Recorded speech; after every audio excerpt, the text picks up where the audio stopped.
আসসালামু আলাইকুম গাইস। এখন রাত বাজে প্রায় 12:30। সকাল 8টা তাইছি, এখন 12:30 বাজে। আমার ডিউটি কয় ঘন্টা হইল?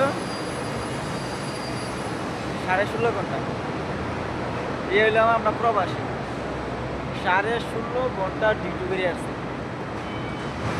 আরো প্রায় ঘন্টা লাগবে, তারপরে শেষ। তারপরে রুমে যাবো, তারপরে যাবো, তারপরে ঘুম। এই আবার সকাল 8টা আবার কামাবো না।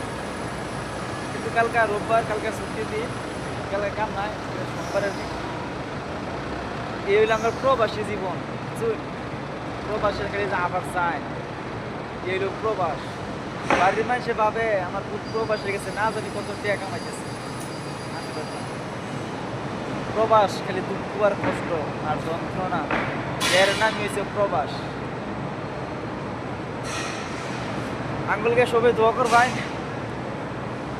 তাহলে যে তাঙ্গর পিঠেটা সুস্থ রাখে আর বেমার আজার থেকে যাতে রক্ষা রাখে, আর যাতে মৃত্যুটা যাতে আল্লাহ এখন বাইতে এই প্রবাসে যাতে মৃত্যুটা না দেয়। এই আল্লাহর কাছে চাওয়া, আর কিছু না।